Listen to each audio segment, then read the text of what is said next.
Okay, well, this is Aaron Murakami. Today is March 27, 2016. Guess happy Easter if you celebrate Easter. We did have quite a few people log on about an hour ago, but they were thinking it's Pacific Standard Time instead of Pacific Daylight Savings Time. But in any case, it's 11:05 where I am, and you can hear me okay, Eric? Yeah. Okay, so right now we're about 3.5 months out from the conference. If you're going to be coming to the conference, there's not many seats left.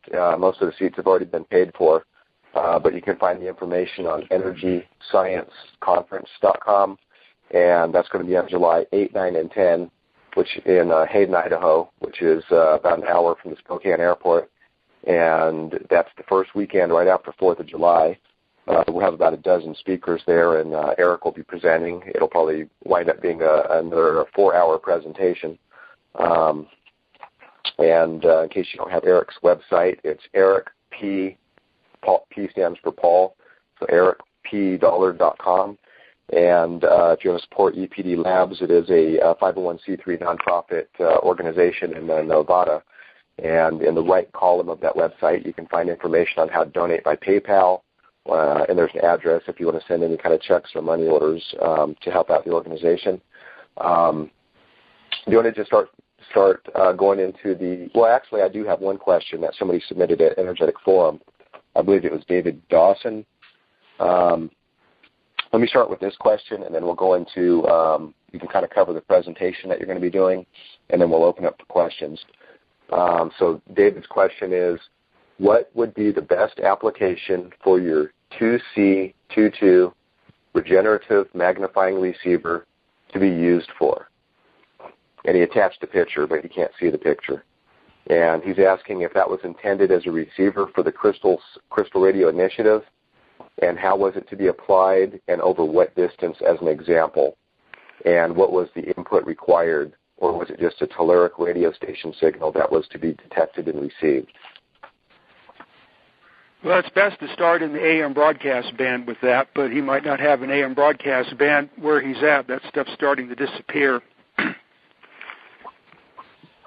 So that was something that I wrote up a long time ago. It was an attempt to combine the Armstrong regenerative detector with the Tesla transformer. It might be a lot more difficult than it seems, but I think the basic circuits will work, but the tuning could be difficult. So it's going to be, whoever will be doing this, it's going to be some frontline experimentation. Okay. All right. Well, hopefully that'll answer it for David. Well, he can always write me, and I can get into more detail. It's easier, exchanging that way and writing stuff down than talking about things on the phone. Open loop. Right. Okay.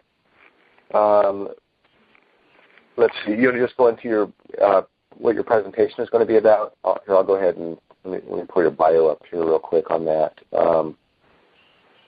Energy. Yeah, it's kind of like the beginning of all these presentations. It has my head reeling with the work involved in it. So these things are usually about 3 or 4 months of intensive labor.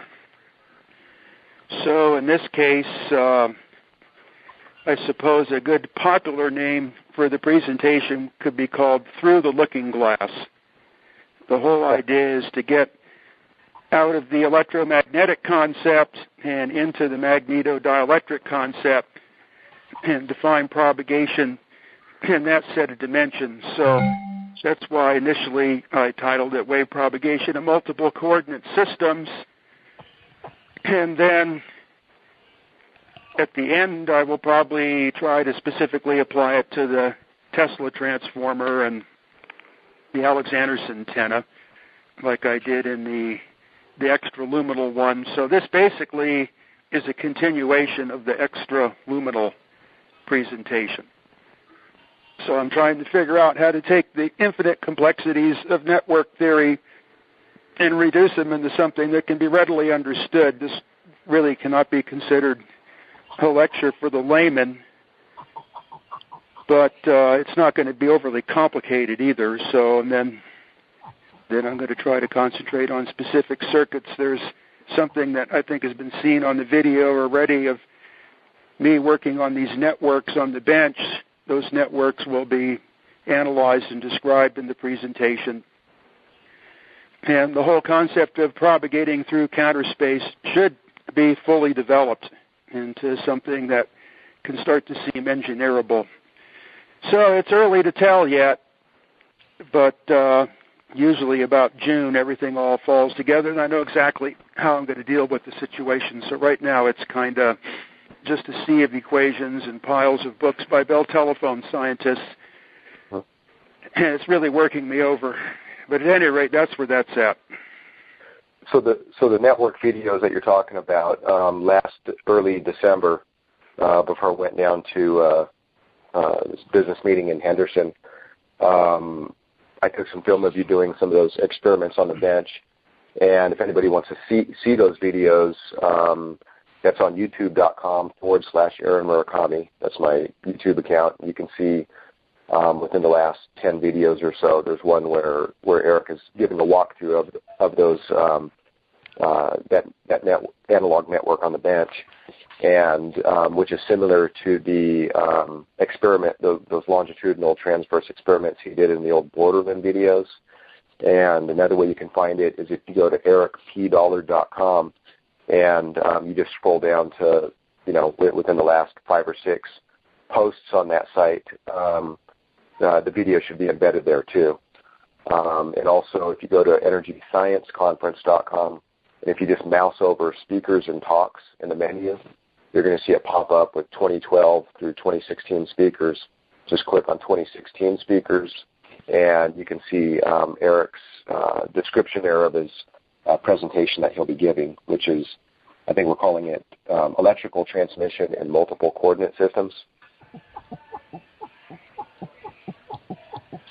Are you still going with that title, Eric? Yeah, that's kind of the technical title, and then the popular title will be Through the Looking Glass, because that's basically what's going on here, is going from a coordinate system that's generally understood into a coordinate system that is virtually not understood at all. So another way to look at this presentation would be that it's going to be a basic course in the development, design, and construction of what are called artificial electric lines or analog computers.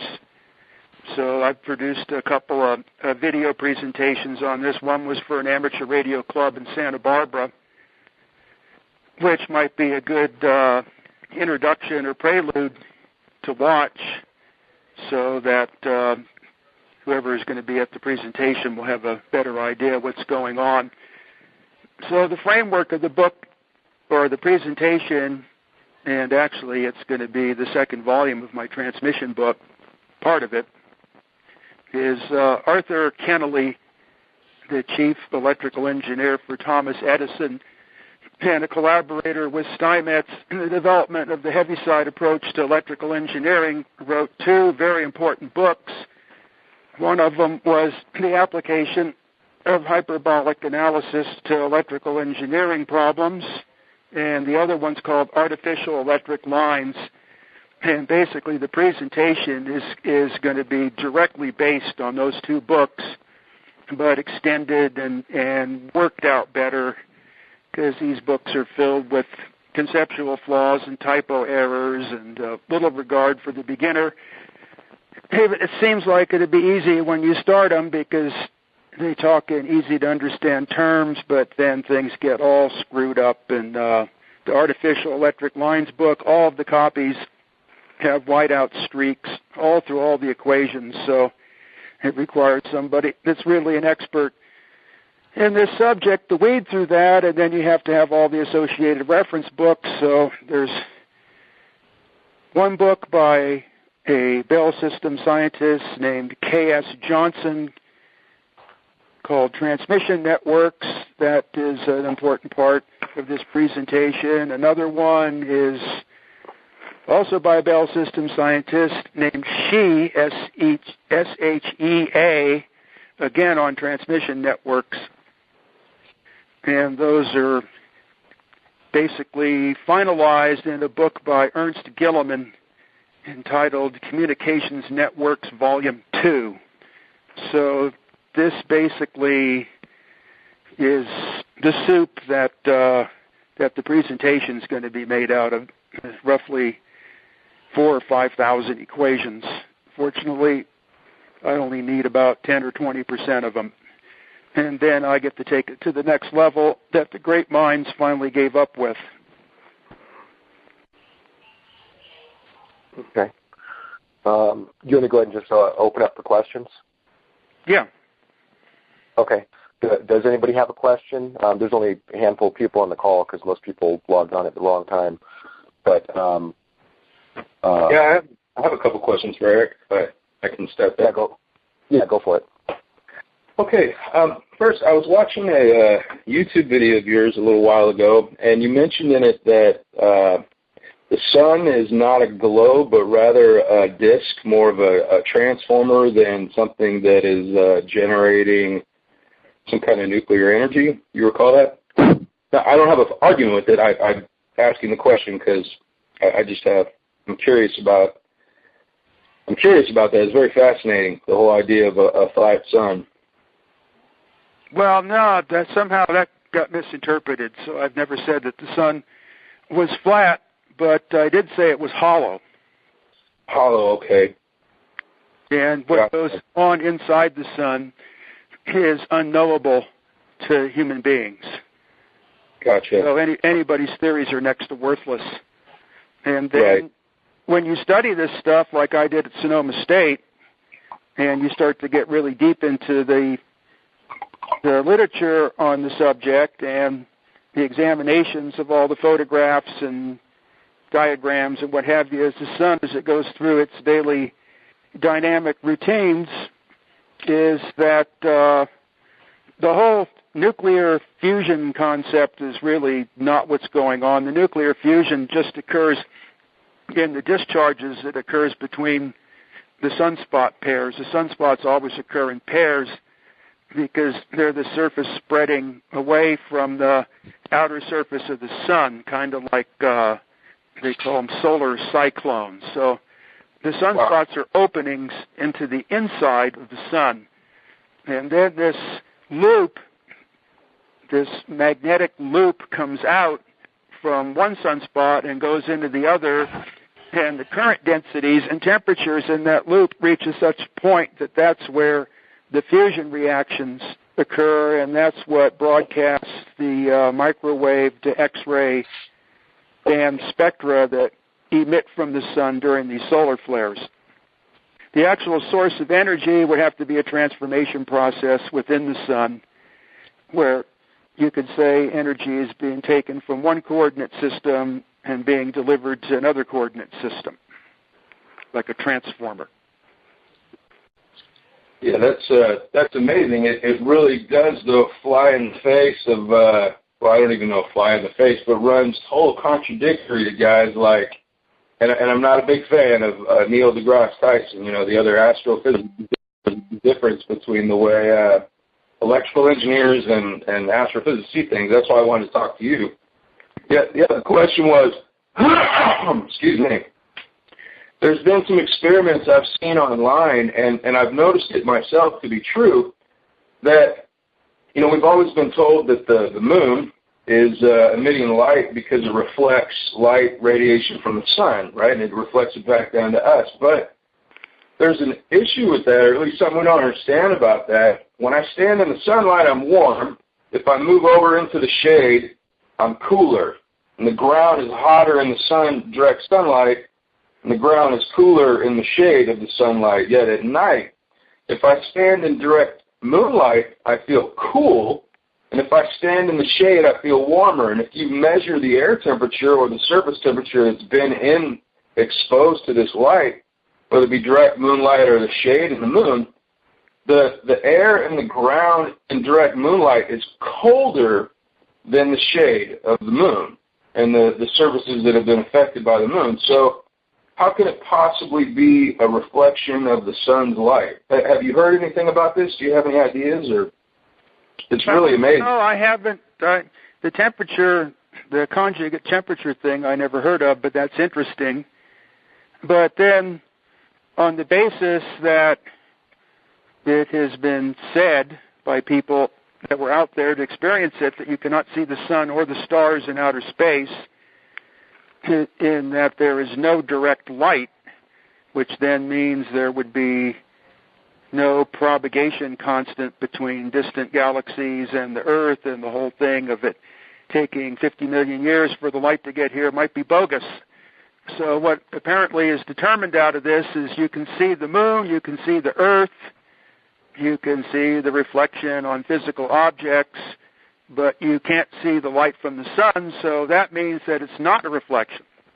That means it's a transformation process where the primary emission from the sun, which is in dimensions and coordinates that we don't really know about, when it interacts with matter, then the so-called electromagnetic light is produced. So during the day, the sun would be using the Earth's atmosphere to generate the electromagnetism, but at night it would be using the moon to generate the electromagnetism, which then has to propagate here, and then whatever other electric charges and currents and whatever flying around through space, that stuff is really, no one wants to talk about that, so you can't get a lot of information on it, but overall it's a quite complex system.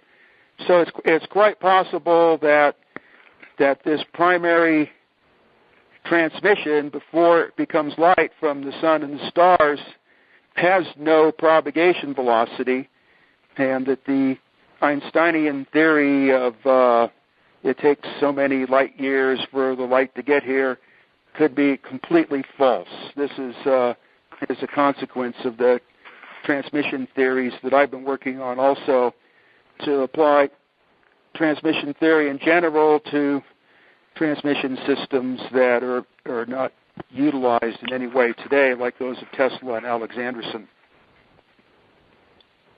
Well, that is amazing. I got to tell you, I love listening to your stuff and hearing your comments. It's like the reality we've been told doesn't even exist. Things actually exist in a whole completely different way. You can't see the sun, but yet it's generating energy. It almost makes me wonder if the thing is even out there, if it just exists in a completely different way.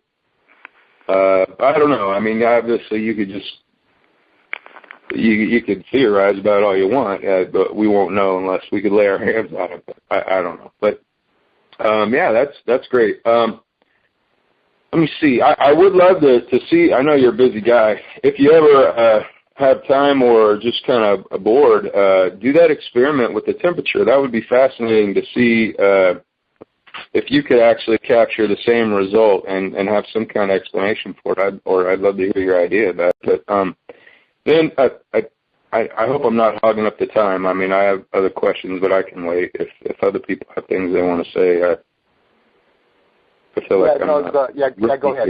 We only have a handful of people on the call, so yeah, go ahead and ask your questions. So here's another question. There have been, and I'm not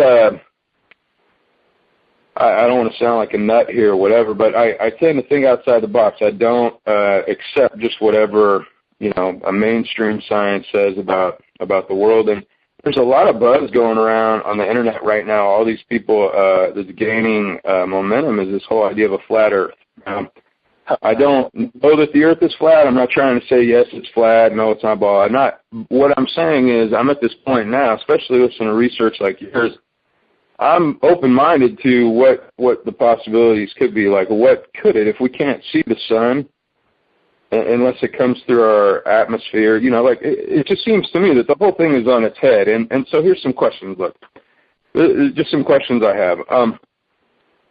How could we see so many miles in every direction? Like, if I drive to my mom's house in Elk Grove, which I will later this afternoon, I'm only supposed to be able to see, because the science says, and it's not even like good science, it says 8 inches per mile is like the rate of this of curve, which is a grade, not a curve. The actual curve would have to be 8 inches per mile squared if it was a parabolic curve that wrapped around 25,000 miles. I didn't do the math, but a lot of people have, engineers and whatnot. And so here's my question. How is it then that when I'm only supposed to be able to see like 30, 40 miles before the curve starts covering up what's on the other side of it, I can see 30 miles to the mountains, and none of the mountains are covered at all? They should be under, like, 300, 400 feet of curve. But I can clearly see with my eye. Now, there's a lot of theory about mirage and extreme mirage or special mirage or whatever, but, I mean, I'm seeing this in every direction no matter where I'm at, 360 degrees. There's just not mirage everywhere that perfectly fits. Do you understand what I'm saying? I can see way further than I'm supposed to. We can see across Lake Michigan 98 miles to Chicago, and it should be under 1,500 feet of curve, and it's not a mirage. They can put a camera on it for a whole 24-hour cycle, and you see the weather. Anyway, I'm rambling on and on and on. Is it possible then, not necessarily that the world is flat, but it's actually, there's other people who've said maybe it's 10 times bigger than they're actually admitting it or saying that it is, and that could actually answer for the fact that you can see almost forever because there's almost no curve at all. Have you any thoughts on this at all? Well, this is a big deal when you're building microwave relay systems for long-distance telephone. What goes on when you're trying to go from one end to the other, and it's a lot more complicated than it just seems by simple ruler-type geometry. Considering the Earth to be flat is lunacy because obviously, all the engineering that's gone into satellite communications and the pictures of the Earth from various altitudes and all that. We can forget about the Earth being flat. That's for, people that believe that the spaceships were invented by aliens and not us. Okay. So there's something I'm trying to find it. I got a Bell System reference book here, but you can never find anything when you want it, particularly in a book that's about 700 pages long. Yeah. There's a couple of things here. One of the things you deal with is these situations called Fresnel zones that split the microwave beam path up so it starts taking other paths.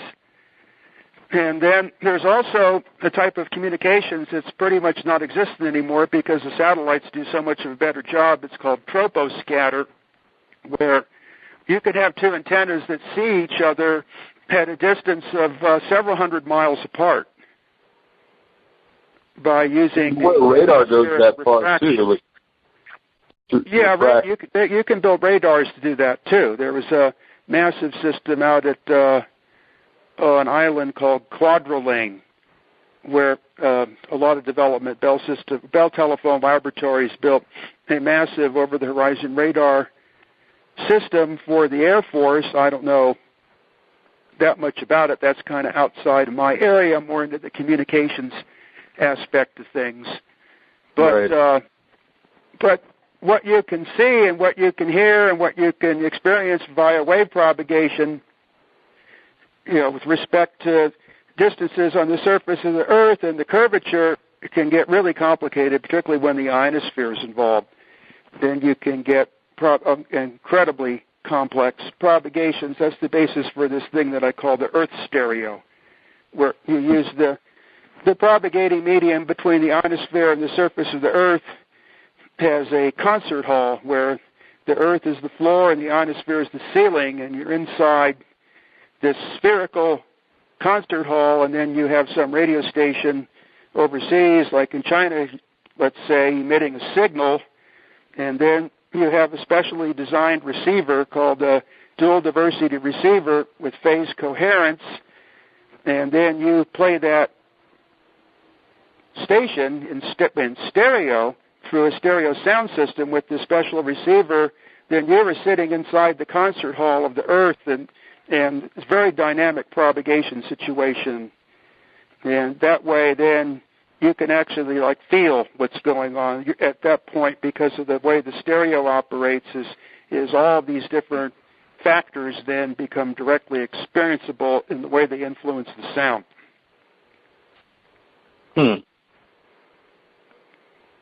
Yeah, that just went way over my head, but maybe if I listen to it again. Yeah, it's definitely an interesting idea, though. It seems to me that if there is some sort of, like you said, Frenzel effect going on to bend microwaves, I'm aware that, like, Tesla, believe that you could adjust radio frequencies or the frequencies of energy to direct it wherever you want it to go. So I guess they wouldn't have to travel in a straight line if you knew what you were doing. We have radar that it'll read all the way to Russia if they've launched their missiles. It's like 3,000 miles away. So then they are actually directing that radar around the parabolic curve of the Earth to be able to detect that. That's what you're saying? Well, most of that's going to be what's called troposcatter. So there's various layers of the atmosphere. Bounce back. One of the layers of the atmosphere, the one below the ionosphere, is called the troposphere. Right. I forget exactly how high up it is. So I have all the references here, but, the time it takes me to dig it up, let's just say, it's below the ionosphere, so that would make it, somewhere like maybe as an order of magnitude 10 miles up. And the transition of going from a more dense atmosphere to a less dense atmosphere causes the waves to get trapped into the troposphere. Oh, wow. And with the proper angular positioning of the transmitting, or I should say, the sending end and receiving end antennas, it's bidirectional, of course, but, because it's two-way telephone conversation. But at any rate, right. It's symmetrical, so what goes on one way usually goes on the other way, but when you start to get into these type of situations, the laws of reciprocity sometimes fall apart, and it'll take a different path going one way than it will the other way, but in general, you can view them as the same. So troposcatter was used for long-distance communications extensively by the military, particularly the Air Force, and it was the means in which long-distance telephone was brought into Alaska with the efforts of Radio Corporation of America to design that tropo system. I forget the names on this. Jerry Vassilatos wrote a book called Secrets of Cold War Technology that gives a kind of popular representation of all these different types of transmissions. So that book might have some references in this of what the names were. I think the thing was called White Alice or something like that. So the over-horizon radar would have to work basically on the same principle. Wow, okay. Inordinate quantities of power. Yeah, well, it's a dish like the size of a football field. The attenuation is very high, where normally your line-of-sight radio links use somewhere around 1 watt. Those are the things you see, on the hilltops around towns and what have you with the microwave dishes. Those are about 1 watt per transmitter on the dish. But the tropo systems operate around 5 or 10 kilowatts. So you can dangle your hot dogs in front of the antenna and they'll be done quite quickly. Yeah, I've heard about don't stand on live antennas. You don't want to do that. Yeah, so at any rate, those antennas are kind of kept away from people. And then the other complication with troposcatter is, like the name implies, it's scatter. The signal at the receiving end is all twisted up, like this thing I was talking about with the Earth stereo. So the medium in between has basically boiled the sounds. They're in a turmoil. The signals are in a turmoil when they get to the other end, and you usually have to use a diversity receiver pair so that you can take the two twisted signals and put them through a comparator and then get a reconstructed output that's still intelligible. But now with satellites, troposcatter is no longer necessary, and most likely any type of long-ranging radar now is not really going to be point-to-point on the surface of the Earth. All this stuff is going to be satellite-orientated. There's basically a whole other world of satellites circulating the Earth right now. What's going on and how they're getting back and forth and all that kind of stuff is way beyond what anybody can imagine. You can almost say that there's a whole other world up there right now looking down on us. So Earth-based stuff is it's like the Navy's going out to sea and it'll probably crawl into the hollow Earth. The Air Force is moving out of the Earth and in the outer space and looking back. So, and then we're left in between. Hmm. Yeah, that's interesting. I know it enters the realm of conspiracy theory and stuff. The whole idea of satellites, though, is definitely like a whole other fascinating conversation. There's some issues with that. Typically, that we're told we can see a satellite running across the sky at night when you see it looks like a star drifting across the sky, but the size of what the satellites are, I'm having a hard time believing I'm seeing a reflection off one that many miles away. It's just it's hard for me to swallow. But beyond what I can see with my naked eye, there's some other questions about satellites, how they even survive the temperature up there, and people in orbit. I know there's a whole world of people that believe that we've never even been into space, and I don't know that I'm there. Again, I'm just kind of open-minded. I don't really necessarily trust anything that I've been told anymore. I just don't. And it's more fun to try and figure it out on your own. It doesn't really matter to me. It's not like I'm gonna die if I don't believe in outer space, or I'm gonna be free if I do. I don't know how important it is. I'm not a teacher or anything, but there's some really good questions about that. Like the satellites are supposed to be orbiting in the thermosphere, which is supposed to be too hot to exist in. That burns everything up. And then the scientists say on the flip side of that, well, no, there's no heat exchange because there's so few particles of any kind of gases or matter that it doesn't conduct to the satellites. But then if we have a person in orbit in that same thermosphere in the ISS, International Space Station, then how, if it does conduct, the thing would melt because it's made of aluminum and Kevlar. If it doesn't conduct, how does the space station deal with getting rid of heat that builds up inside the station from all the electronics running, the people breathing and living and moving? There's no way to conduct that heat out of the space station. There's nothing to conduct it to. Well, that's not true. You can have any kind of refrigeration system and use some kind of liquid to carry the heat and deliver it wherever you want. And then, these satellites are, they're out there somewhere around 24,000 miles in outer space. There's not much of an atmosphere left out there. What's going to happen is one side is going to get the direct radiation bombardment of the sun. Right. The other side is going to be ice cold because there's basically no source of heat. Right. Whatever heat exists just radiates away into the blackness. So the big complication is the thermal gradient. Is one side, is exposed to all this radiation, but then you have to remember that aluminum, in all probability, will reflect a lot of that and won't absorb it. And don't know exactly what it is that's out there. So at any rate, all these things, unless you're there and you design this stuff, there's no knowledge available on that.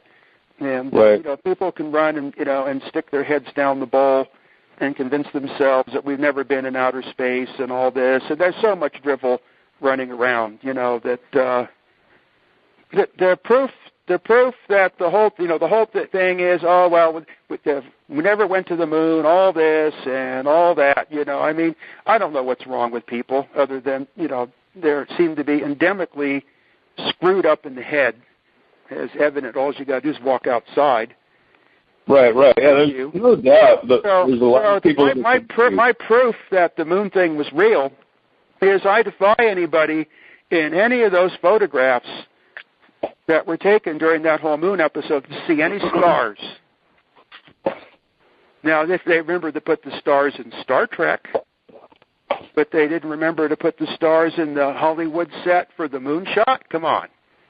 Why aren't there any stars? Why can't you see the stars?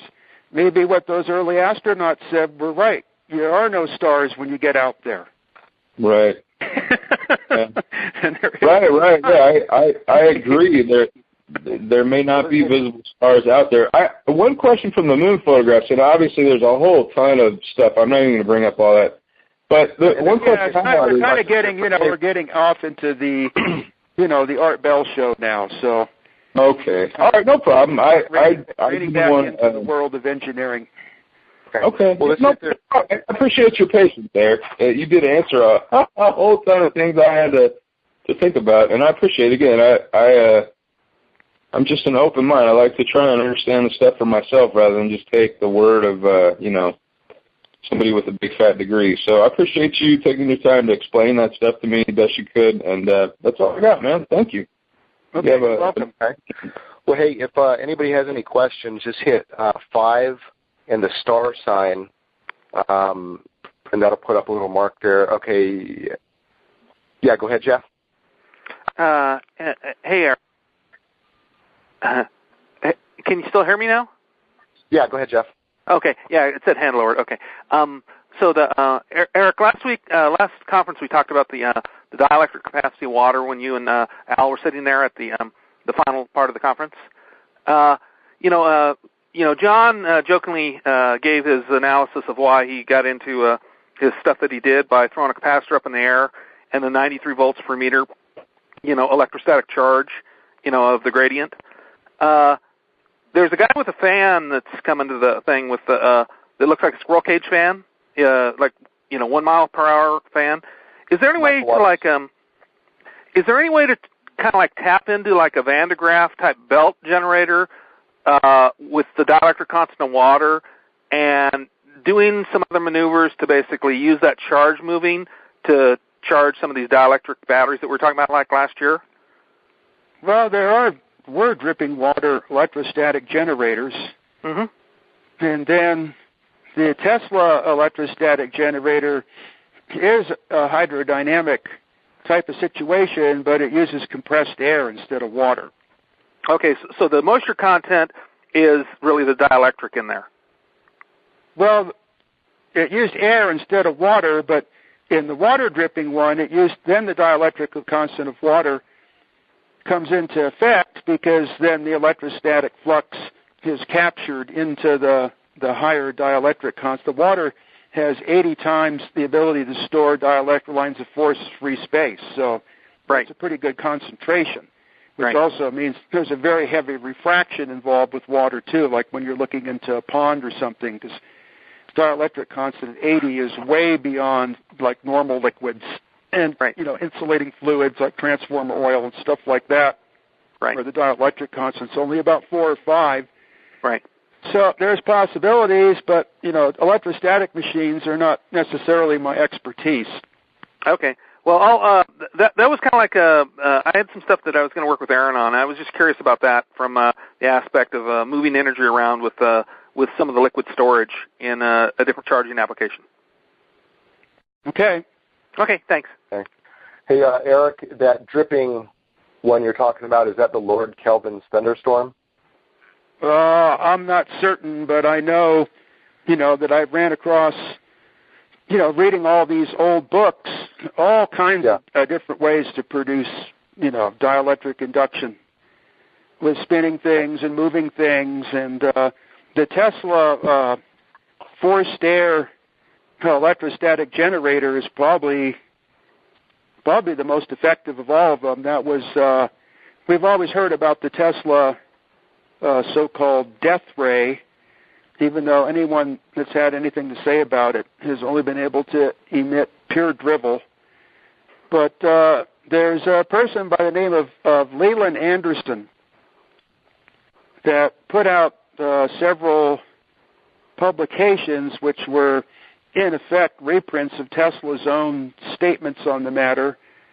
And he produced one of these booklets based on the teleforce concepts as described by Tesla. One was his so-called earthquake machine for sending mechanical waves through the earth.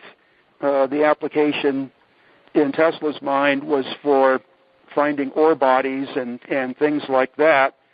he was very descriptive about it. He uses all kinds of very fundamental arithmetic relationships. It makes it very easy to understand quantitatively what his ideas were. And then the other one is the particle beam, and he describes this electrostatic generator in detail that has considerable output.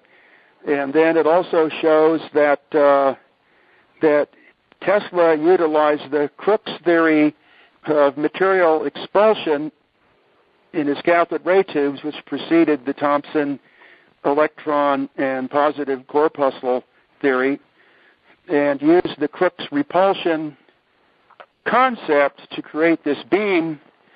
The repulsed material was mercury vapor, and that was how this thing operated. So Leland Anderson's Teleforce book would be, you can see this electrostatic generator, Tesla's drawings of it, and his description how it works, and what he thinks about that particular type of electrostatic generation.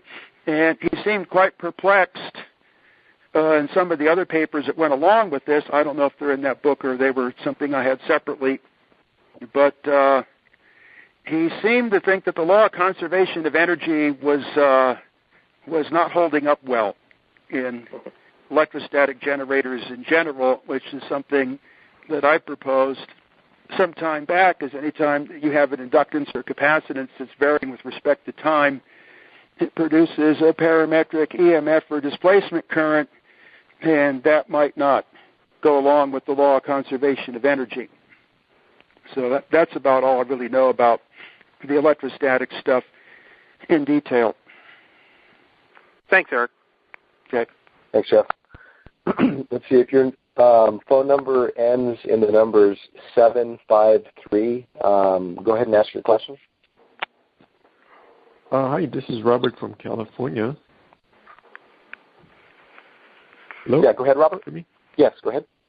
I had a question, but when you talked about the water, I kind of thought of another question relating to water.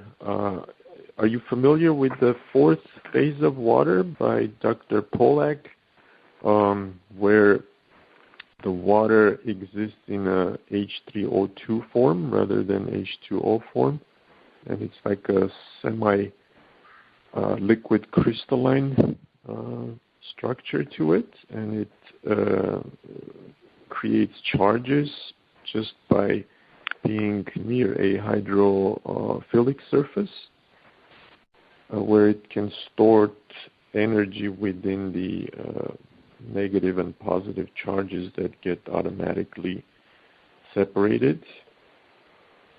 That was one thing that I wanted to bring up. And my other question was, years ago I remember reading Eric's explanation of how electricity flows within the wire, rather than having the charges move in there by themselves.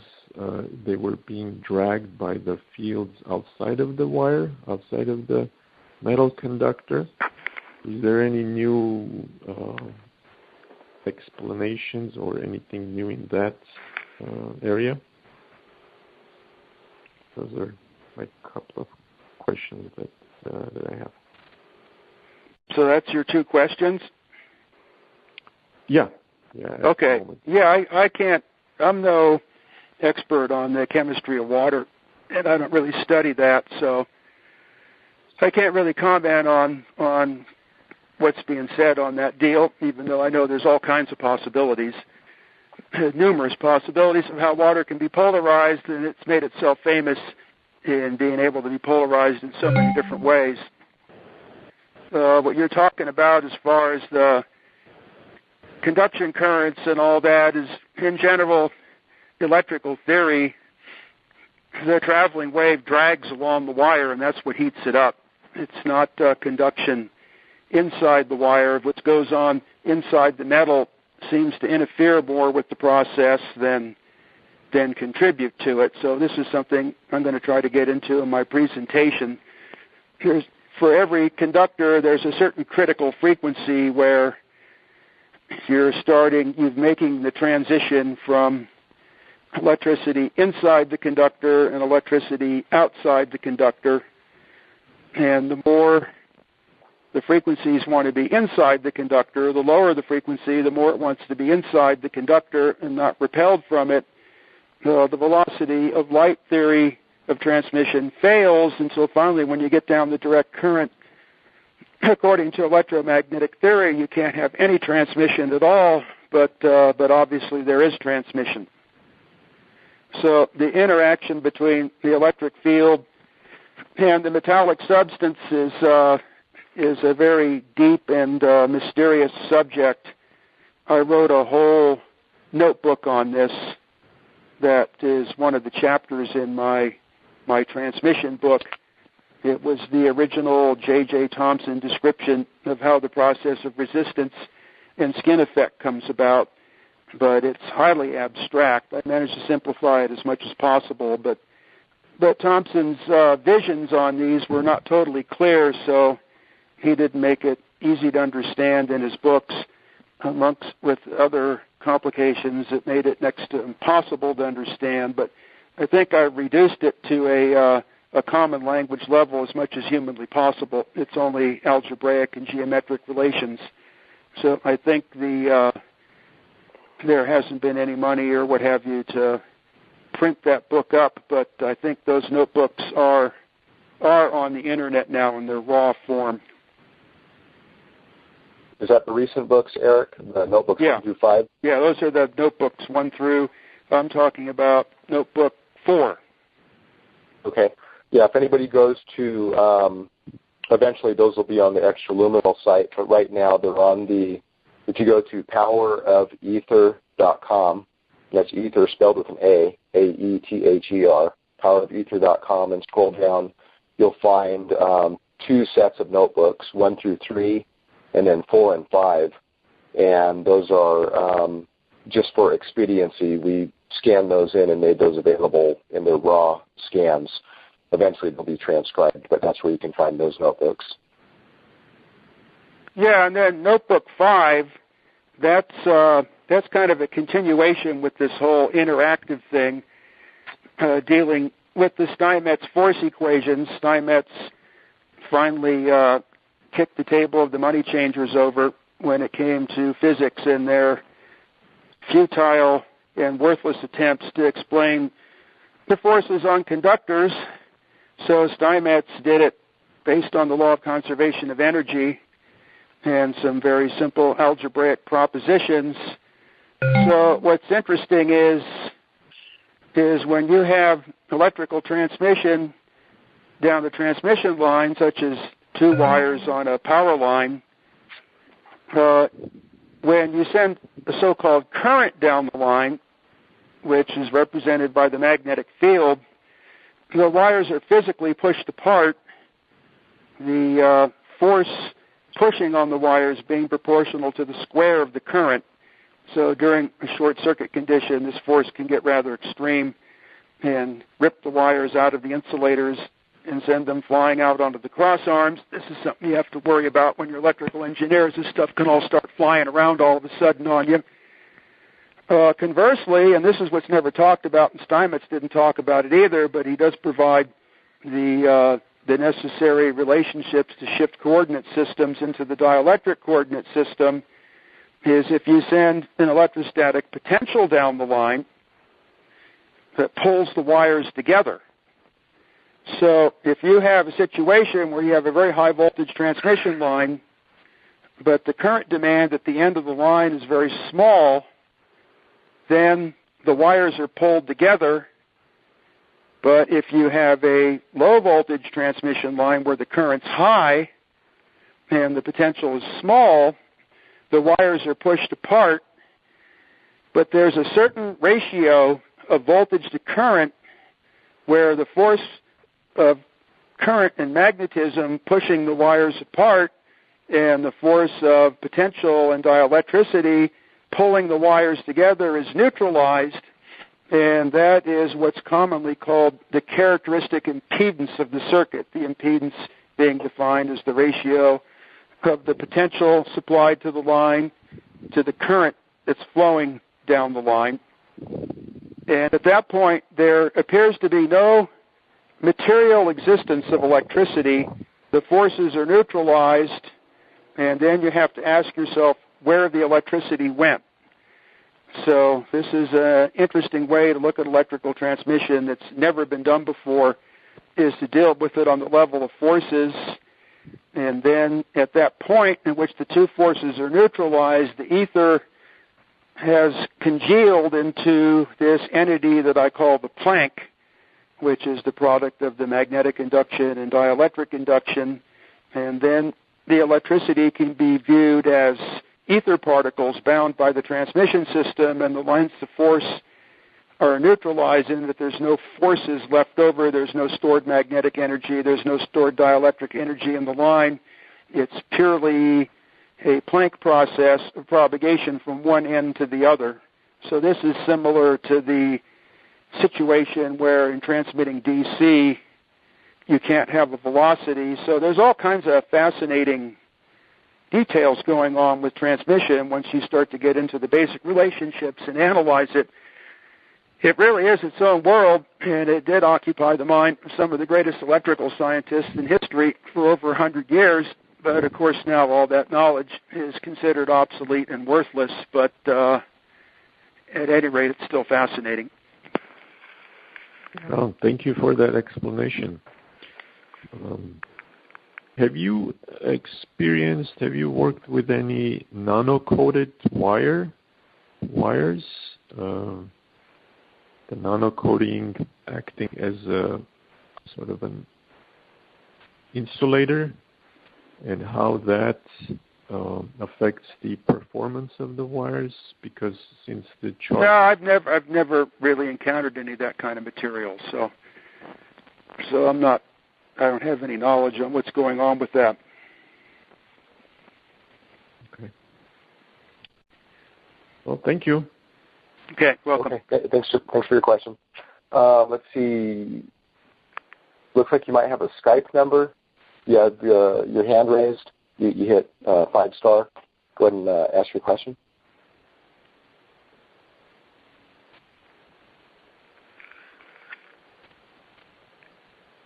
Okay, let's see. I'm going to hit a button here, and if you hear that your hand is lowered, go ahead and ask your question. You should have just heard that.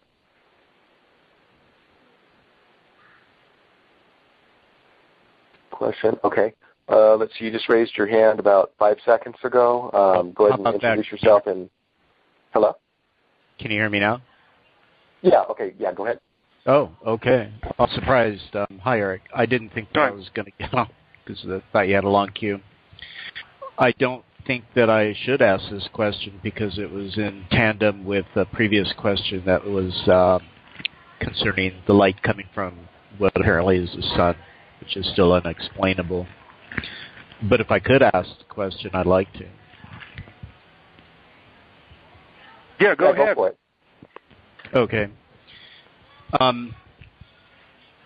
Well, and this happened out of the same sort of research that the other gentleman was doing within the flat Earth environment. But what this is undisclosed information, which should be coming out once the computer graphics are created so the model is represented in a video documentary on it. What it may be is an anomaly regarding light and its actual form, which is, of course, not taught to us correctly. And this form, I'll just make it a very simple analogy, I guess. If the light is concentrating at the point that we call the sun in a form that is twisting and then compounding on itself and then coming towards us, that it's inverting and upside down or reversed, that when it is spreading and covering the Earth's surface, it's really not coming down in straight lines. It's sort of like the model of the perhaps electromagnetic field that describes what light actually then would be. That Yeah, I could go on and on with that description, but my question is it possible that would be an explanation for what's happening when we're speaking of what the sun is? Well, I mean, anything's possible, but how do you find out what's actual? So whatever propagation there is not really understandable to us, not with the present condition of things. So I think J.J. Thomson and his contemporaries got about as close as anyone was going to get, and then after 1900, everything just completely fell apart. This is kind of what's expressed in E.T. Whitaker's book, The History and Theories of the Ether and Electricity. Is what you find is the science of optics, the science of electricity, the science of physics, and the science of biology, and all these different things where nothing really fit together. The science of optics could never be resolved with the science of physics and the science of electricity. And by 1900, everybody had just pretty much given up. It had become so complicated, the mathematics was so thick that it completely departed from reality, and then it just kind of consumed itself in its Babylonian extent, and that was the end of that. And then we have what left is the modernists and the relativists and the quantums and all that, which is just pure goofiness.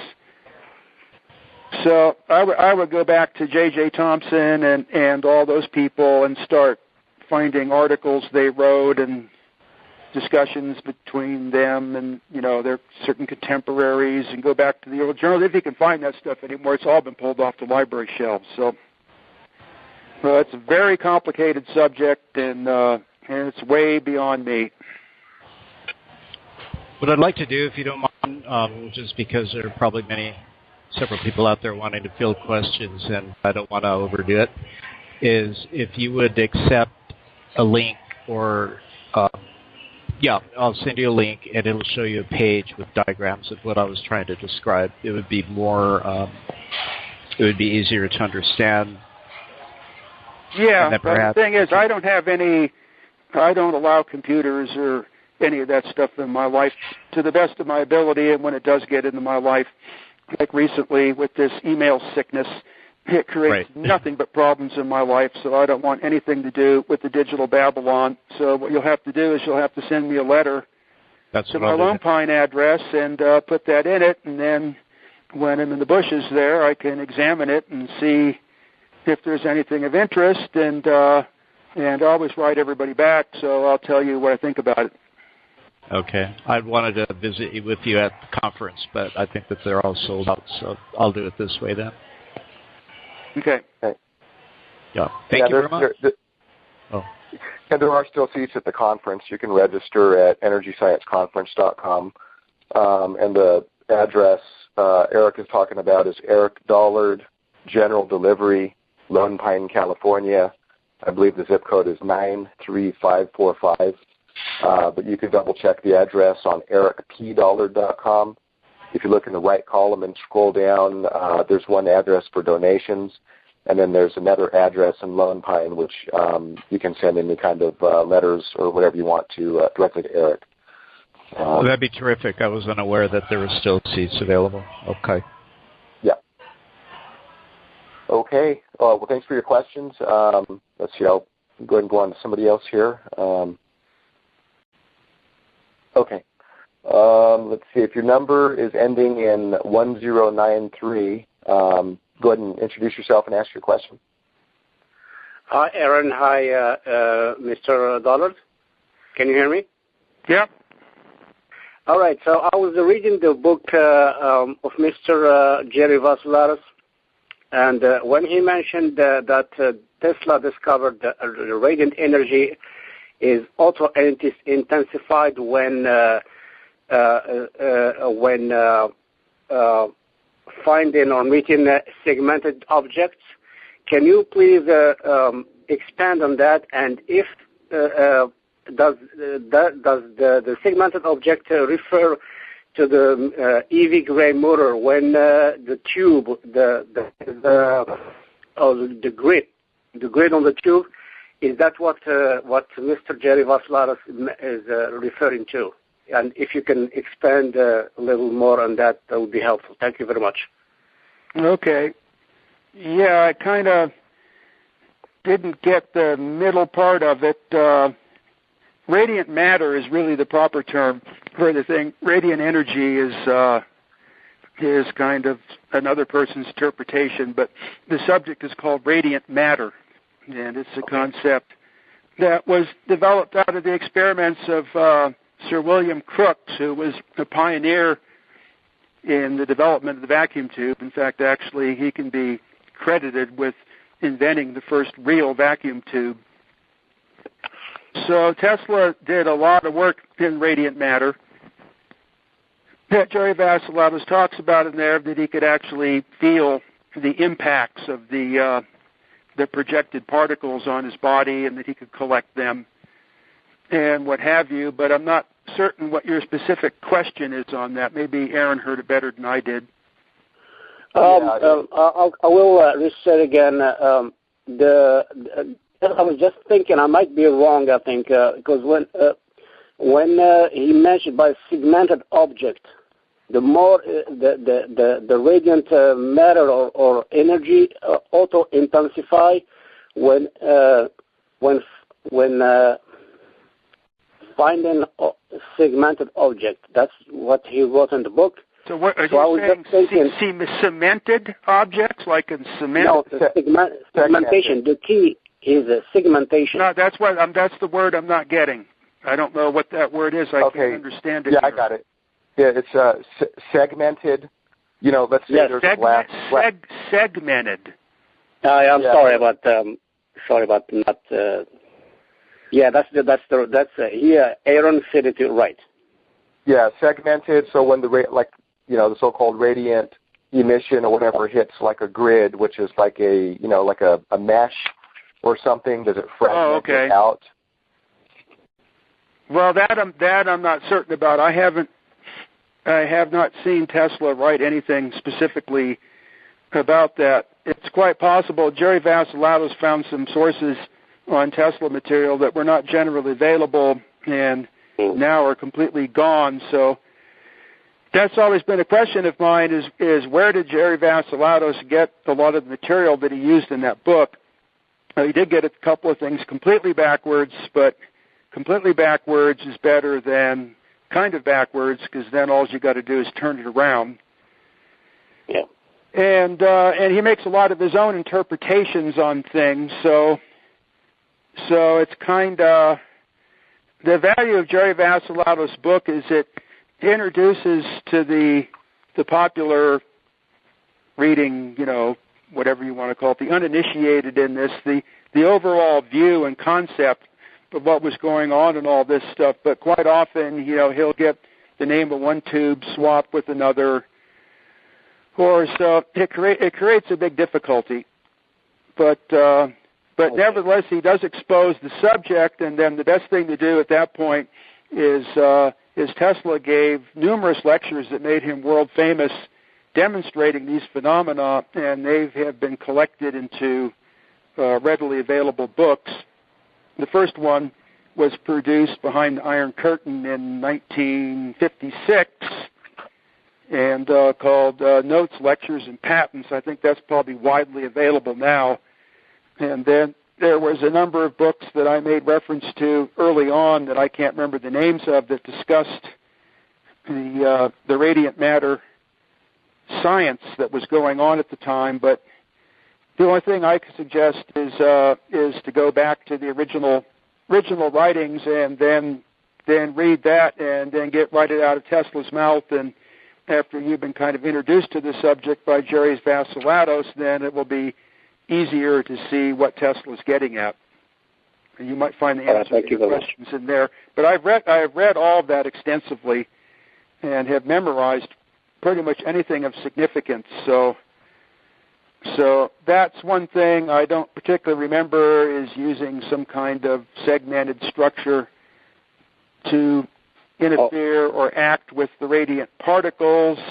And unfortunately, Jerry Vassilatos is very weak on giving references to where to find stuff. So I'm kind of at a loss on that one, but there might be something in the available writings of Tesla. Yes. One other question concerning the EV Gray motor.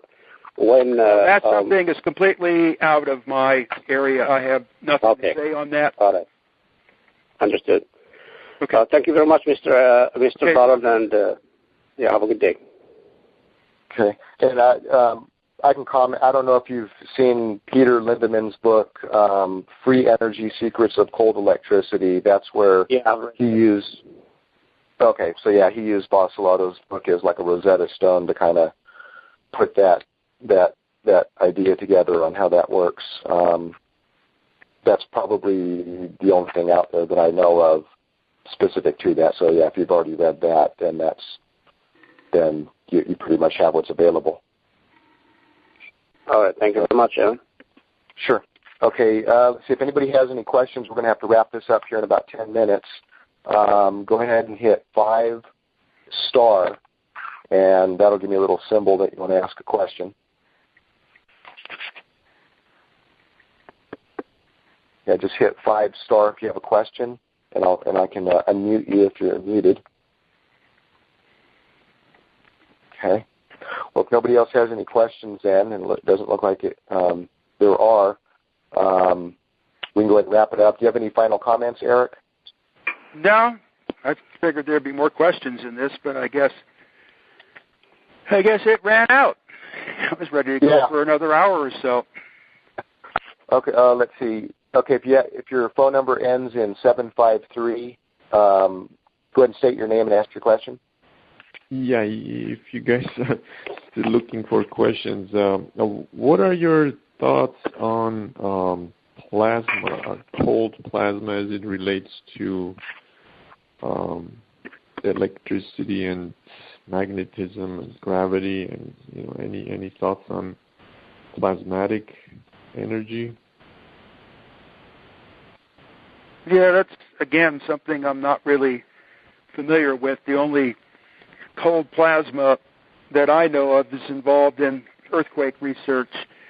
The intense electrical fields that are developed prior to an earthquake, which can reach current levels of many millions of amps.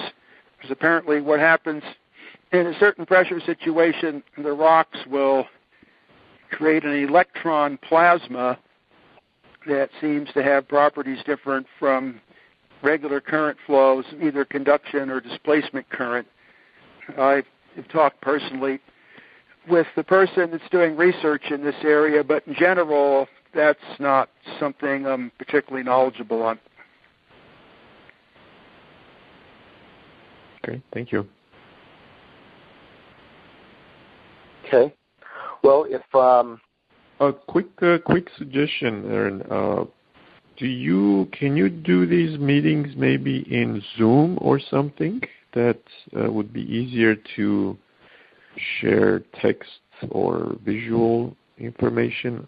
I know Mr. Dollard may not participate that way, but just with the phone. But if you get the information in visual or text form, you can relay it to him easier. Just an idea. Yeah, I've done some like go-to meetings or go-to webinars in the past. They actually did work out pretty good, but most of the good ones cost money every month, and we'll only use it maybe once a month. Mm-hmm. But yeah, no, I'm open to it. If we get some more things regular scheduled, then that is something that can work. Okay, great. So yeah, absolutely. Okay. Well, we'll go ahead and wrap it up. Again, Eric will be speaking at the conference July 8, 9, and 10. You can find the info at EnergyScienceConference.com. And if you're able to support Eric's work by giving a donation through PayPal or by check or money order, you can find out how to donate through ericpdollard.com. P stands for Paul. That's his middle name, ericpdollard.com. and in the right column you can find a PayPal donate button or the address where you can send donations. And if you want to send Eric a letter through the mail, there's an address in Lone Pine, and Eric usually will write a handwritten letter back to you. Any final comments or anything, Eric, or requests or anything? No, I mean, that seems like it's pretty well wrapped up. Other than as far as the donations go, I should point out that we really need a real big one right now because we're held up on getting our terminal facility together. We either have to lease from a cellular telephone syndicate or we have to build the terminal building, which is a pretty good-sized chunk of money. We're looking at about $30,000 or $40,000. So either for a long-term lease or to put our own building together. And then each of those two things has a geophysical difference. We have a complication in that we can't really get all the facilities in one spot for one reason or another, a lot of them being geological, others being severe interference from the power company. So that's kind of our hurdle right now. Everything has been changed as far as priorities here because of the imminent California earthquake. Getting reception and recording devices together for this priority has superseded everything else. So a lot of stuff has been scaled back, and certain projects have been found to be non-feasible because of there's no real funding for this. We've gone through every effort to find grants and what have you, and the analysis is between a wide spectrum of people, including the people presently involved and receiving grants for earthquake research, is that advanced seismic warning is a completely taboo subject, and there is not one dime available for it. So this is what we're up against right now, trying to move forward with this. So it's going to have to be something, in Bolinas we call Jesus money, where the spaceship just comes over and dumps out a bale of $100 bills, because this money's obviously not going to come from any other source. Now, this terminal building, is that what's going right by the entrance to the mine, the seismic mine, or? Yeah, we have two terminals right now. We have a very sophisticated seismic monitoring facility in the detection and the mine that harbors the equipment. But we have to put a building at the entrance of the mine to put all the racks of equipment that amplify and process the signals. That will give us the geophysical equipment that we need at our primary location. And then the other location right now is the best one for the telluric electric wave reception. This is something associated with a microwave complex and what have you. And we have to come up with a long-term lease to be able to get into the building and install the necessary recording equipment. I expect we will have the reception antenna and the transmission line to the radio facility complete by the end of June, but I don't know the way things are behaving. People seem to be, there's some kind of massive wig out going on right now, and it's making things very difficult for me. But the objective is to get the terminal racks in this building connected to the telluric electric wave reception antenna and then record this stuff.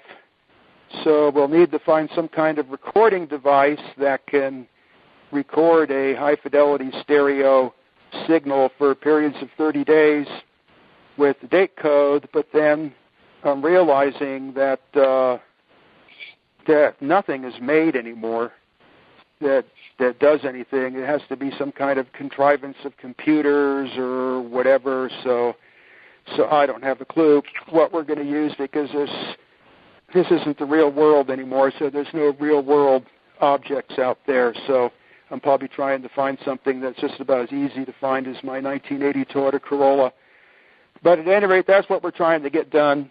We estimate we need $20,000 to secure everything at that facility, and then the rough cost estimate for the terminal facility for the physical, mechanical seismographs is about $35,000, which will also then contain the terminal equipment for the telluric receiving facility, which is going to be much more advanced at this particular location, but we don't have time now to be fooling around with experiments and studies and all that. We got to get things together that pick up these signals right now. So that's what we're up against, and then basically the cost of keeping this building going just soak up all the funds, and there's really no money left to do anything other than what I can pay for out of my Social Security. So another and possibly the most imperative thing that is necessary as soon as possible is we need to get everything paid off here so that it's not a massive parasite on our finances, so that we can try to get ahead here somehow with this stuff. And then it's come to my attention that there are various experienced linemen in this part of the world, Nevada, that have offered their help, and that would be particularly important for the western end, where there's a lot of rigging and things that need to go on here that are very difficult for me to deal with by myself with what little help I have. So we're quite open to that. I can't. I'll put out a call for that. I can't put any. I can't really pay for a lot of food or, lodging, or that's the complication. And no one wants to rat it out with me in my car in the desert. That's kind of too brutal for most people. They might die in the process. So, at any rate, so we're up against a really solid brick wall, and we're going to have a sit down on the thing between ourselves and figure out how to regroup, because there's just simply nothing available for this kind of work at all. It's and the tragedy is we have almost all the equipment and parts, and we've all been set up with miles of wire and terminal equipment to send the signals to different locations that no one would expect to even see on the Earth again. So material-wise, we're doing fantastic, but we can't get through this physical plant hurdle and some basic funding to try to really go forward with this and produce what I used to have in the past, the landers that all got destroyed, that has been estimated to be $1.5 million to replace. So that's what I'm up against, and it appears to be hopeless. So maybe there's somebody that will receive this signal that knows some very wealthy person or somebody of influence that can get us the proper military grant or something. It can't be academia. It's going to have to be something independent of academia. See if we can pull this off, and it's quite possible this will be the year of the big California earthquake. So lollygagging and all that kind of stuff has to end. Yeah. Well, Eric, I've gone as far as I can with it. What I'm going to do is I'll put together some kind of form that anybody who might be able to be a volunteer, who's qualified, some lineman background or whatever, I'll just post a link somewhere and have somebody fill out a form, and then I can just print those out and mail them to you or something, and you can kind of look over those to, kind of see who. Then, when it's time, when the weather cools off again, and it's time to get really intensive on this project as far as the test site antenna goes, that'll be about the time, like probably starting September or October. Okay. Hey, let's see. We have one quick question from Jeff. If you can make it really, really brief, we got to wrap this up. Go ahead. Eric, is your summation of a big one from some of the ELF measurements from Steve, or some other basic measurements in the mine? This is something that's very well understood in the conventional conventional seismic realm. So by Steve, you mean Steve McGreevy, right? Right, correct, right. Yeah, well, when I'm in Lone Pine, then because it's Steve McGreevy's signaling equipment, I have direct access to this stuff normally, but sometimes, if the place I stay gets compromised, and I'm going through that right now, and I have to move to another location. Well, so I can't get the signals. The stuff in the mine is not even connected, but but this basic Earth signal device, if you can get the thing out into an area that's free of interference, which pretty much means you're going to have to remote it or you're going to have to live outdoors. Like an RV? Could an RV house it? Even that in its simplest form will give at least a 12-hour warning. So I listen to this thing all night, every night. There's quite a variety of signals. So anyone that lives in a peaceful location in the Southern California area that's not inundated by power line interference can just simply have one of these devices running all the time, and it'll let you know beforehand. But as far as the overall timing of the earthquake and the magnitude and that kind of stuff is the California earthquake cycle, so to speak, is based on a 20-year repetition, roughly, which tends to correspond with the solar cycle. So what it does is there's alternate earthquakes when the forces, are being distributed from the lockup to the point in which it breaks free, and then there's the points that aren't locked up where earthquakes occur all the time. The overall dynamic of this is such that one earthquake will occur in Northern California and another earthquake in the next cycle will occur in Southern California, and then it reverses back and forth. That seems to have been consistent. So now the last major earthquake of the San Andreas fault system was the Loma Prieta, which occurred in Northern California. So that sets the clock for the next California earthquake, which will be in Southern California. So that time interval is already here. It's arrived.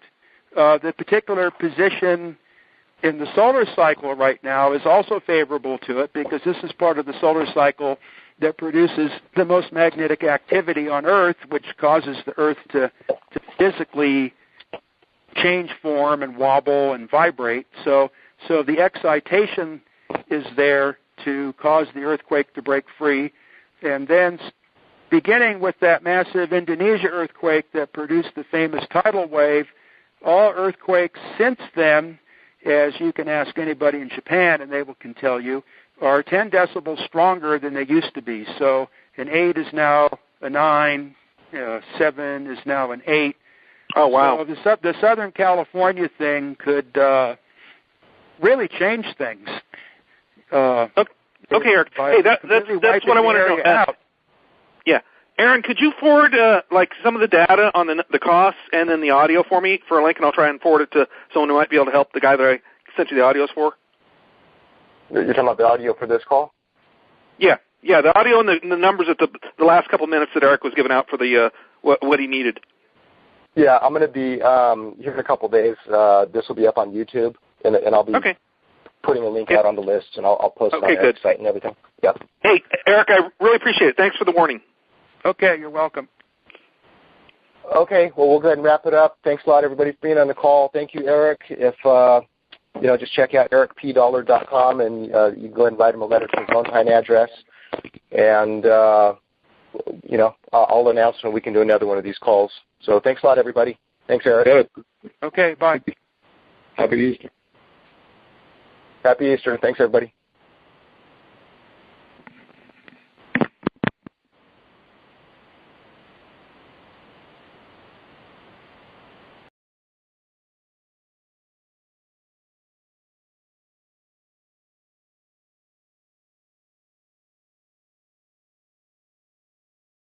Could be called through the looking glass.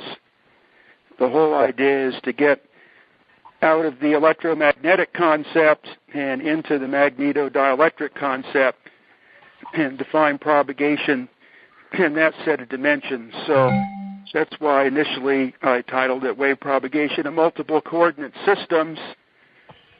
And then at the end, I will probably try to specifically apply it to the Tesla transformer and the Alexander's antenna, like I did in the extraluminal one. So this basically is a continuation of the extraluminal presentation. So I'm trying to figure out how to take the infinite complexities of network theory and reduce them into something that can be readily understood. This really cannot be considered a lecture for the layman, but it's not going to be overly complicated either. So, and then I'm going to try to concentrate on specific circuits. There's something that I think has been seen on the video already of me working on these networks on the bench. Those networks will be analyzed and described in the presentation. And the whole concept of propagating through counter space should be fully developed into something that can start to seem engineerable. So it's early to tell yet, but usually about June everything all falls together, and I know exactly how I'm going to deal with the situation. So right now it's kind of just a sea of equations and piles of books by Bell Telephone scientists, and it's really working me over. But at any rate, that's where that's at. So the network videos that you're talking about, early December, before I went down to this business meeting in Henderson, which might be a good introduction or prelude to watch, so that whoever is going to be at the presentation will have a better idea what's going on. So the framework of the book, or the presentation, and actually it's going to be the second volume of my transmission book, part of it, is Arthur Kennelly, the chief electrical engineer for Thomas Edison, and a collaborator with Steinmetz in the development of the Heaviside approach to electrical engineering, wrote two very important books. One of them was The Application of Hyperbolic Analysis to Electrical Engineering Problems, and the other one's called Artificial Electric Lines. And basically the presentation is going to be directly based on those two books, but extended and worked out better, because these books are filled with conceptual flaws and typo errors and little regard for the beginner. It seems like it'd be easy when you start them because they talk in easy-to-understand terms, but then things get all screwed up. And the Artificial Electric Lines book, all of the copies have whiteout streaks all through all the equations, so it requires somebody that's really an expert in this subject to wade through that, and then you have to have all the associated reference books. So there's one book by a Bell System scientist named K.S. Johnson called Transmission Networks. That is an important part of this presentation. Another one is also by a Bell System scientist named Shea, S-H-E-A, again on transmission networks. And those are... I took some film of you doing some of those experiments on the bench. And if anybody wants to see those videos, that's on youtube.com/Aaron Murakami. That's my YouTube account. You can see within the last 10 videos or so, there's one where Eric is giving a walkthrough of those that analog network on the bench, and which is similar to the experiment, those longitudinal transverse experiments he did in the old Borderland videos. And another way you can find it is if you go to ericpdollar.com and you just scroll down to, within the last 5 or 6 posts on that site, the video should be embedded there too. And also if you go to energyscienceconference.com, and if you just mouse over speakers and talks in the menu, you're going to see it pop up with 2012 through 2016 speakers. Just click on 2016 speakers, and you can see Eric's description there of his presentation that he'll be giving, which is, I think we're calling it Electrical Transmission in Multiple Coordinate Systems. are you still going with that title, Eric?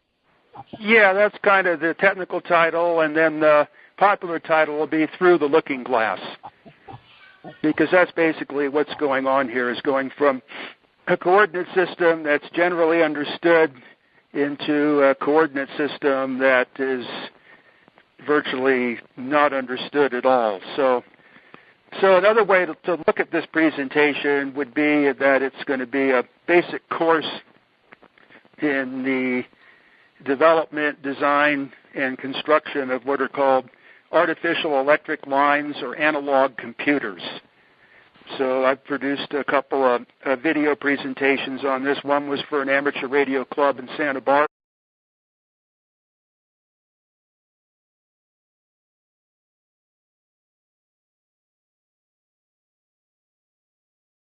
Okay, well, this is Aaron Murakami. Today is March 27, 2016.